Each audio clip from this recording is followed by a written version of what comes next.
தன் சிறுவயதில் ஹாரி பெற்றோர்களை இழந்தான்.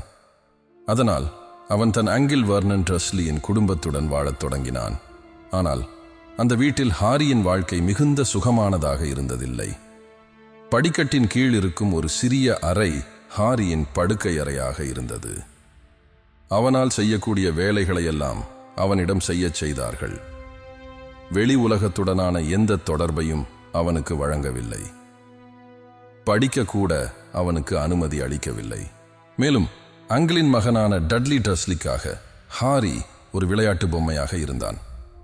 எல்லா பொருளிலும் ஹாரியின் வாழ்க்கை அங்கே மிகுந்த துயரமாகவே இருந்தது. ஒரு நாள் அவர்களின் வீட்டிற்கு ஒரு கடிதம் வந்தது. அங்கிள் அதை திறந்து பார்த்தான். அவனால் நம்ப முடியவில்லை. கடிதம் ஹாரிக்கு வந்திருந்தது. அதைவிட ஹாரிக்கே நம்ப முடியவில்லை. ஆனால் அங்கிள் அந்த கடிதத்தை ஹாரிக்கு கொடுக்கவில்லை. அதற்கு ஏன் என்று ஹாரி புரிந்து கொள்ள முடியவில்லை. ஏதோ பெரிய மர்மம் அங்கிள் தன் மீது மறைகிறான் என்ற சந்தேகம் ஹாரிக்கு எழுந்தது. அந்த மர்மத்தின் ஒரு பகுதியாகவே அந்த கடிதமும் இருக்கலாம். தனக்கு முதலில் கிடைத்த அந்த கடிதத்தை அவர் கொடுக்காததால் ஹாரிக்கு பெரும் வேதனை ஏற்பட்டது. ஆனால் பின்னர் ஒரு சூழ்நிலையில் அந்த கடிதம் ஹாரிக்கு கிடைத்தது. ஹாக்வார்ட்ஸ் என்ற ஒரு மாயாஜால பள்ளியிலிருந்து வந்திருந்தது அந்த கடிதம். அந்த கடிதத்தின் உள்ளடக்கம் பள்ளியில் சேர அழைப்பு விடுக்கப்பட்ட ஒரு அழைப்பாக இருந்தது. அந்த கடிதத்தை பெற்றபோது ஹாரிக்கு பெரும் அதிர்ச்சியாயிருந்தது. ஆனால் மிகவும் சுருங்கச் சொல்லி ஹாரி ஒரு உலக புகழ்பெற்ற சிறுவனாக இருப்பதாக கண்டறிந்தான். ஆனால் அந்த புகழின் காரணம் ஹாரிக்கு தானே நம்ப முடியாததாக இருந்தது. நீங்கள் அனைவருக்கும் பரிச்சயமான ஒரு கதையாக இது இருக்கும். சினிமா பார்த்தவர்களுக்கும் புத்தகத்தை படித்தவர்களுக்கும் இது மிகவும் ஆழமாக மனதில் பதிந்திருக்கும். அதற்கு காரணம் அந்த கதையின் துல்லியமான விவரங்களும் தனித்துவமும் தான். ஹாரி பாட்டர் என்ற சிறுவன் அனைவருக்கும் மிகவும் பரிச்சயமாக இருக்கும். ஆனால் அந்த கதாபாத்திரத்திற்கு காரணமான ஒரு பெண்ணை அதிகம் பேர் அறிய வாய்ப்பில்லை.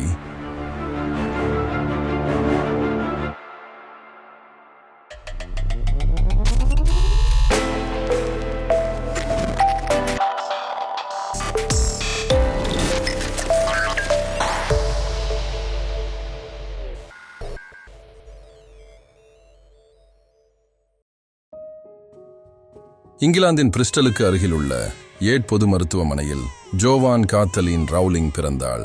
ஜோவானின் தந்தை பிரிஸ்டலில் உள்ள ரோல்ஸ் ராய்ஸ் தொழிற்சாலையில் விமான இயந்திர கலைஞராக இருந்தார். அவள் தாயான ஆனி ஒரு மருத்துவப் பள்ளியில் அறிவியல் தொழில்நுட்பவியலராக இருந்தார்.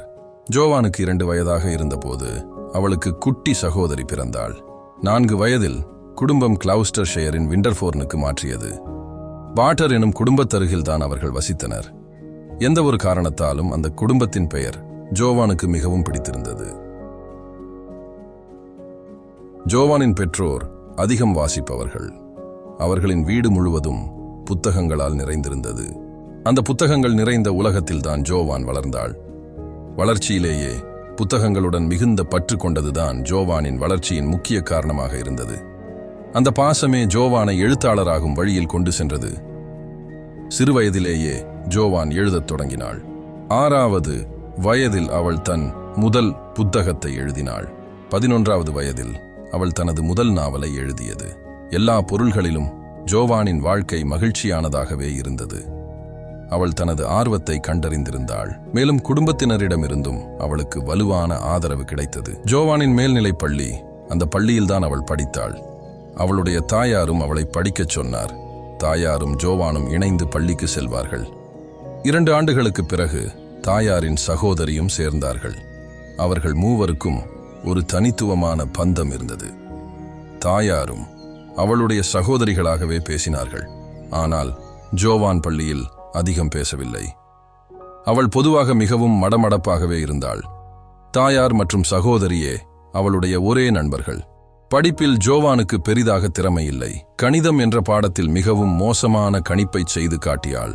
அதனால் படிப்பில் மோசமானவள் என்ற தகுதி ஜோவானுக்கு இணைக்கப்பட்டது. ஆனால் படிப்பின் காலத்தில் ஜோவானின் ஒரு திறமையை ஆசிரியர்கள் பாராட்டினர். அவளுடைய கற்பனைகள் மிகவும் வலிமையானவை. ஜோவான் எழுதிய கதைகளை மாணவர்களிடமே போல ஆசிரியர்களும் ஆர்வமுடன் எதிர்பார்த்துக் கொண்டிருந்தனர். தாயாராகிய ஆனி வில்லனில் மல்டிபிள் ஸ்க்லரோசிஸ், ஒரு வைரஸால் பாதிக்கப்பட்டார். உடனடியாக வேலை விட வேண்டிய நிலை ஏற்பட்டது. தாயாரின் நோயும் தாயார் மற்றும் தந்தையுடன் உள்ள உறவில் ஏற்பட்ட குழப்பமும் ஜோவானின் குடும்ப வாழ்க்கையில் சாமர்த்தியத்தை இழக்கச் செய்தது. மீண்டும் மேல்நிலைப் பள்ளியின் முடிவில் 1980 2 ஆக்ஸ்போர்டு பல்கலைக்கழகத்தில் ஜோவான் படிக்க விண்ணப்பித்தார். ஆனால் ஆக்ஸ்போர்டில் சேர்க்கும் மதிப்பெண்கள் ஜோவானுக்கு கிடைக்கவில்லை. சாதாரணமாகவே அவளுடைய விண்ணப்பம் நிராகரிக்கப்பட்டது. பின்னர் ஒரு பொது பல்கலைக்கழகத்தில் பிரெஞ்சு மற்றும் சாதாரண பாடங்கள் படிக்க தேர்ந்தெடுத்தாள். ஒரு எழுத்தாளராக ஆக வேண்டும் என்ற அவனுடைய ஆசையினாலும் வேலை வாய்ப்புகளை ஆராய்ந்து பார்த்து ஒரு ஆண்டின் படிப்பின் முடிவில் ஜோவான் பட்டம் பெற்றாள். அதன்பின் ஜோவான் இருமொழி செயலாளராக ஒரு பயிற்சி எடுத்தாள். அந்த நேரத்தில் சில தற்காலிக வேலைகளும் செய்து கொண்டிருந்தாள். மேலும் வெற்று நேரங்களில் நாவல்களை ஜோவான் எழுதிக் கொண்டிருந்தாள். ஆனால் அவை எதுவும் வெளியிடப்படவில்லை. மான்செஸ்டர் நகரிலிருந்து லண்டன் நகரத்திற்கு ரயில் பயணம் செய்து கொண்டிருந்தாள் ஜோவான். ரயில் 4 மணி நேரம் தாமதமாக இருந்தது. அதனால் ஜோவான் அவளுடைய சிந்தனைகளில் மூழ்கிக் கொண்டிருந்தாள். திடீரென்று அவளுடைய புதிய நாவலின் கதைக்களம் ஜோவான் மனதில் உதித்தது. அவள் ஒரு மந்திரவாதி என்பதை அறியாத சிறுவன் என்கிற கதாபாத்திரத்தை ஜோவான் மனதில் முதலில் கண்டாள். உடனடியாக கதையின் மற்ற கதாபாத்திரங்களும் ஜோவானுக்கு தோன்றின. ஆனால் கதாபாத்திரங்களை குறித்து கொள்ள காகிதம் அல்லது பேனா எதுவும் ஜோவான் கையில் இல்லை. அதனால் அவள் அறியவில்லை. ஒருவர் கேட்பதற்கு நாணம் மிகுந்தது. ஆனால் அது ஒரு பெரிய பிரச்சனை அல்ல. மீண்டும் வீட்டிற்கு வந்து கதாபாத்திரங்களை நினைத்து பார்த்தபோது ஜோவான் ஆச்சரியமடைந்தாள். அவை வலிமையாகவே ஜோவான் மனதில் இருப்பதாகவும் அவற்றிற்கு உயிர் இருப்பதாகவும் கண்டுகொண்டாள். அவ்வாறு ஜோவான் அந்த நாவலை எழுதத் தொடங்கினாள். நாவலில் முக்கிய கதாபாத்திரத்திற்கு ஒரு பெயரையும் வைத்தாள்.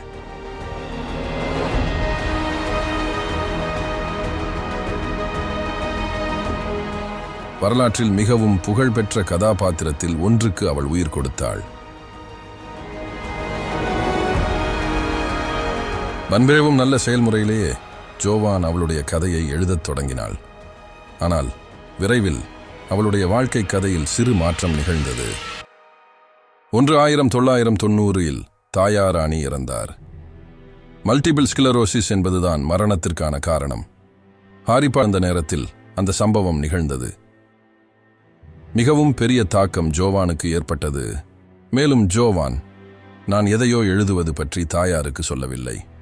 மிகவும் குற்ற உணர்வு ஜோவானை தாக்கியது. தாயார் மரணம் ஜோவானின் எழுத்திற்கு பெரிய தாக்கம் ஏற்படுத்தியது. தாயார் மரணத்திற்கு பின் தந்தை உடனே மறுமணம் செய்து கொண்டார். அதன் விளைவாக தந்தையுடன் 2 மக்களும் பிரிந்தனர். மாதங்கள் கழித்தும் ஜோவான் பழைய நிலைக்கு திரும்பவில்லை. மிகவும் மன அழுத்தம் ஜோவானை தாக்கியது.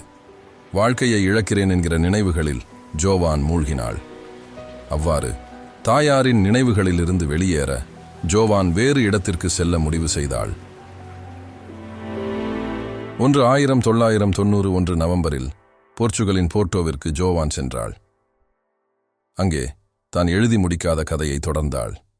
இரவு நேரங்களில் பாடம் நடத்தவும் பகல் நேரங்களில் ஹாரி பாட்டரை எழுதவும் ஜோவான் அங்கே வாழ்ந்தாள்.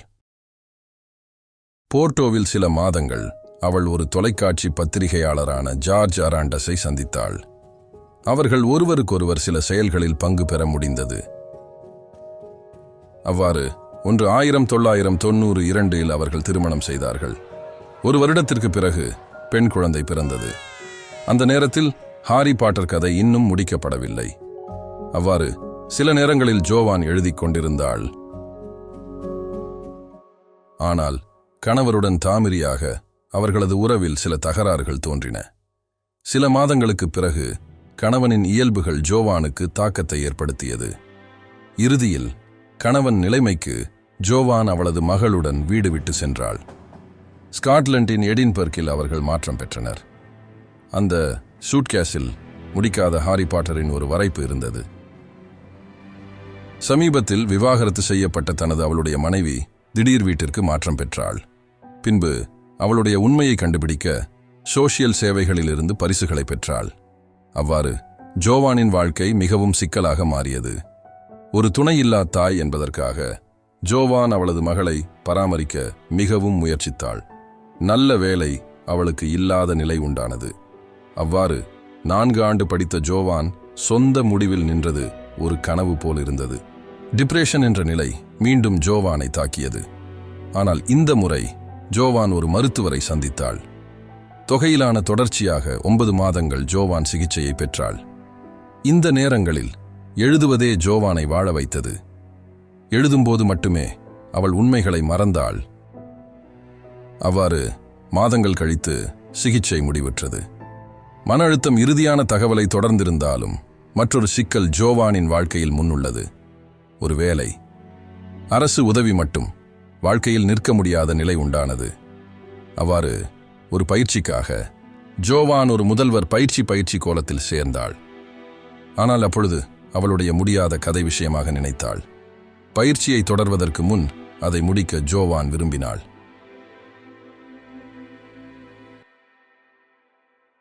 அவ்வாறு 1995 ஜூனில் ஹாரி பாட்டர் என்ற நாவலின் முதல் பகுதியான Harry Potter and the philosopher's stone Joanne முடித்தாள். மிகவும் சிறந்த தரத்தை விசாரணை செய்தார் ஜோவான். அந்த அனைத்தையும் அந்த வழிகளில் வெற்றி பெற பயத்துடன் ஏற்கவில்லை. அந்த கதை முடித்த பின்னரும் ஒரு வெளியீட்டாளர் அவளுக்கு கிடைக்கவில்லை. அந்த கதையின் நன்மைகள் அதே கதையின் மாறுபாடாக மாறியது.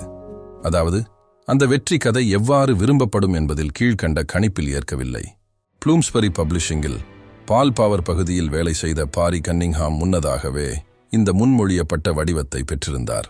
கதையை வாசித்த பிறகு மற்ற கதைகளில் இல்லாத ஒன்றேனும் இந்த கதையில் அவர் அனுபவித்தார்.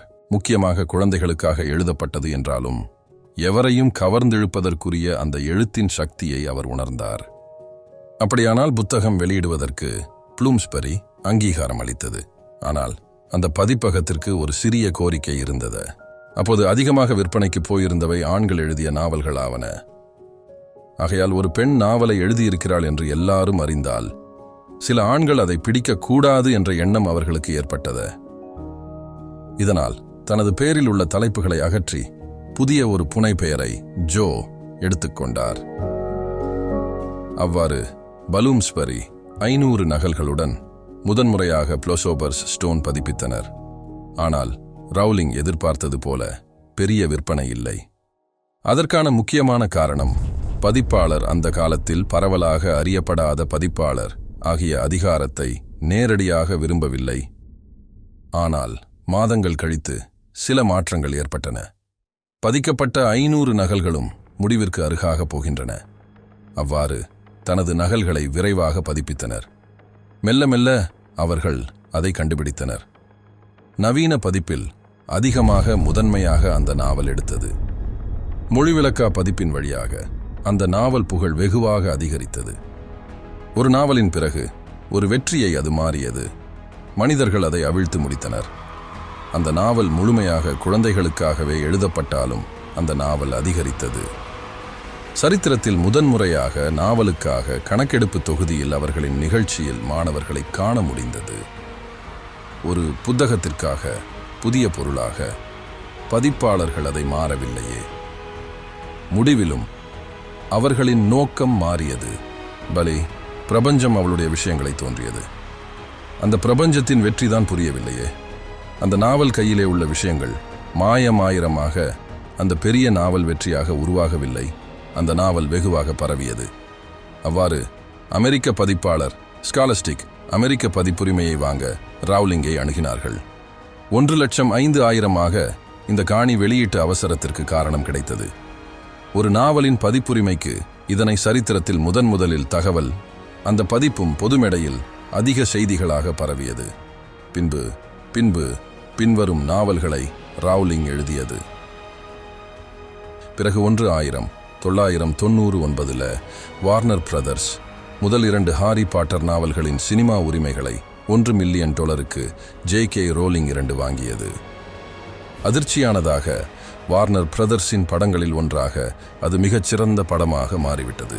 970 $4 மில்லியன் என்று அந்த படம் வசூலித்தது.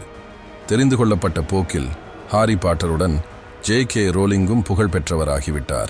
வரலாற்றில் இதுவரை இதற்கும் அதிகமாக பணம் சம்பாதித்த எழுத்தாளர் யாரும் இல்லை. முதல் முறையாக ஒரு எழுத்தாளர் பில்லியனர் ஆகிவிட்டது.